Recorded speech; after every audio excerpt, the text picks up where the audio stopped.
বন্টন করে দিছে। কোকিলে যখন গান গায় কি মজা লাগে, ঠিক না? যাকে যে জিনিসটা দেওয়ার দরকার আল্লাহ তাকে সেই জিনিস দিয়েছেন। সুবহানাল্লাহ। আমাদেরকে সর্বশ্রেষ্ঠ জাতি, মানব জাতি হিসাবে আল্লাহ সৃষ্টি করেছেন। আমাদের মধ্যে একটা চিন্তা চেতনা দিয়েছেন, চিন্তা চেতনা, যে এটা দিয়ে যেন আমরা মালিককে খুঁজে বের করি, কে জন্য তিনি আমাদেরকে বানাইছেন, কি চান আমাদের কাছে, সেটা যেন আমরা বের করি। এই জন্যই আল্লাহ আমাদের মধ্যে চিন্তা শক্তি দিয়েছেন। পঙ্গপাল আগুন দেখলেই জলে পড়ে মরাটা, এটাই তার কাছে সবচাইতে প্রিয়। কথা বলেন ঠিক কি? সম্মানিত শুনুন, কোরআনুল কারীমের সূরা আল মুমিনুনের 100 নম্বর আয়াতের অংশ বিশিষ্টের আয়াত। এর আগে সূরা আল মাইদার 2খানা আয়াত তিলাওয়াত করেছি, আয়াত নাম্বার 90-91। সরকারে দো আলম মাহবুবি কিবরিয়া সৈয়দুল কাউনাইন সৈয়দুস সাকালাইন হযরতে মুহাম্মদ আরবি সাল্লাল্লাহু তাআলা আলাইহি ওয়াসাল্লামের অসংখ্য হাদিস থেকে 2টি হাদিস পাঠ করেছি। একটি কবর সম্পর্কে আর একটি নেশা সম্পর্কে।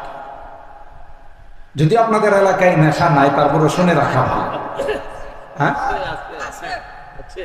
আচ্ছা, যাক হলো টুকটাক থাকতে পারে, কিন্তু এটা আমাদের জেনে রাখা দরকার। নেশা করলে কি লাভ, না করলে কি লস।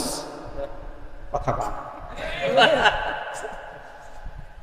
কোরআনে কি বলে এই সম্পর্কে?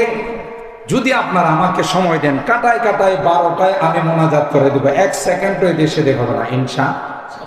এবার আপনারা বলুন, সময় দিবেন? অবশ্যই অবশ্যই। কে কে দিবেন না একটু হাত তোলেন তো। আপনাদেরকে পরীক্ষা করে রাগ করেন না যে হুজুর শুধু উল্টা কথা পায়।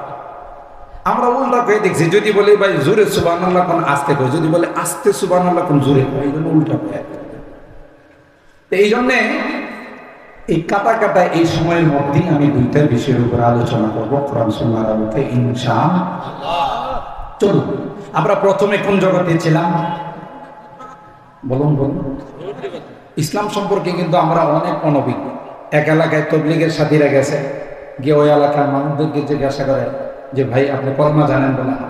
বলে পড়ছে। তো আমাদের নবীর নাম কি? শেখ মুজিব। আর আসলে বলাটাই বাস্তব। তখন যেইভাবে অপপ্রচার চলছিল, মনে করছেন শেখ মুজিব খুদাই কিনা, কথা পায়। এই জন্য ওই বেটারে জিজ্ঞাসা করছে আমাদের নবীর নাম হলো শেখ মুজিব। তো দিন সম্পর্কে আমরা এতটাই অনভিজ্ঞ যে আমরা অনেকেই জানি না। আলহামদুলিল্লাহ, আপনারা তো ঢাকার মানুষ, সেই জন্য আপনারা বলে ফেলছেন।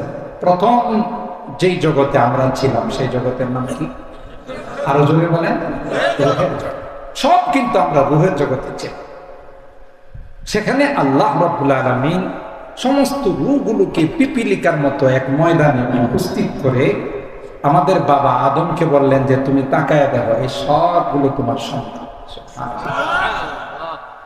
হযরত আদম তাকায় দেখে কেউ সুন্দর, কেউ কালো, কেউ লম্বা, কেউ খাটো, কেউ ধনী, কেউ গরিব। বাবা তো মনটা খারাপ হয়ে গেছে। আল্লাহর কাছে এদের সমান বানাইতে পারছিলেন না? একটার গরিব বানাইছেন, একটা ধনী বানাইছেন, একটা সুন্দর বানাইছেন, একটা কালো বানাইছেন, একটা লম্বা, একটা লাউ সাওয়াইতা বাইনা। আল্লাহ, আমার সন্তান যদি সব একরকম হইতো তাহলে ভালো ছিল। সুবহানাল্লাহ। আল্লাহ পাক বলেন, আদম তুমি বুঝবা না কি জন্য বেশ কম করে বানাইলাম। নাহনু কাসামনা বাইনাহুম মাঈশাতাহুম ফিল হায়াতিদ দুনিয়া ওয়া রাফা'না বা'দাহুম ফাওকা বা'দিন দারাজাত। আল্লাহ ডাক দিয়া বলেন, আদম সব যদি ধনী হয়ে যায়, সবাই যদি শিল্পপতি হয়ে যায়, সবাই যদি মালিক হয়ে যায়, কাজ করবো কে? কথা কয় না। ওয়ার্কার খুঁজে পাবে না। সবাই যদি প্যাসেঞ্জার হয়ে যায়, অটো চালানোওয়ালা কাউকে পাওয়া যাবে? ঠিক কিনা বলো? লাদাক দিয়া কয়, আমি আল্লাহ নিজে ইচ্ছা করে বেশ কম করে বানাইছি। যদি বেশ কম না হতো তাইলে তোমাদের দুনিয়ার নিজামটা নষ্ট হয়ে যেত। এই জালসা এলাকার থেকে হাঁটতে হাঁটতে কালামপুর যাইতি, কথা কয় না? কারণ কেউ তো অটো চালাবে না, কেউ রিক্সা চালাবে না, কেউ সিএনজি চালাবে না, সবাই তো মালিক। সবাই যদি মালিক হয়ে যায়, ওই ফ্যাক্টরিতে ওয়ার্কার আর কর্মচারী খুঁজে পাওয়া যাবে। এই জন্য আল্লাহ ডাক দেয়া কয় ফাহবাতু আন উশকারা,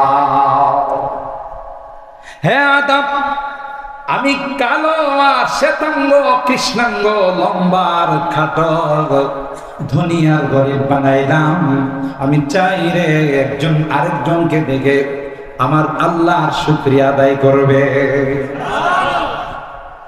किस्मत किया हर शय को कस्म अज़ल ने, किस्मत किया हर शय को कस्म अज़ल ने, जिस चीज को जिसके लिए काबिल नजर आया,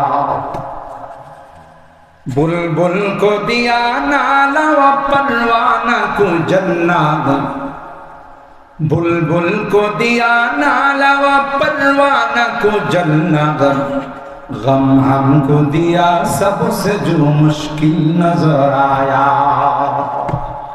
বন্টন করে দিছে। কোকিলে যখন গান গায় কি মজা লাগে, ঠিক না? যাকে যে জিনিসটা দেওয়ার দরকার আল্লাহ তাকে সেই জিনিস দিয়েছে। সুবহানাল্লাহ। আমাদেরকে সর্বশ্রেষ্ঠ জাতি, মানব জাতি হিসাবে আল্লাহ সৃষ্টি করেছেন। আমাদের মধ্যে একটা চিন্তা চেতনা দিয়েছেন, চিন্তা চেতনা, যে এটা দিয়ে যেন আমরা মালিককে খুঁজে বের করি, কে জন্য তিনি আমাদেরকে বানাইছেন, কি চান আমাদের কাছে, সেটা যেন আমরা বের করি। এই জন্যই আল্লাহ আমাদের মধ্যে চিন্তা শক্তি দিয়েছেন। পঙ্গপাল আগুন দেখলেই জলে পড়ে মরাটা, এটাই তার কাছে সবচাইতে প্রিয়। কথা বলেন ঠিক?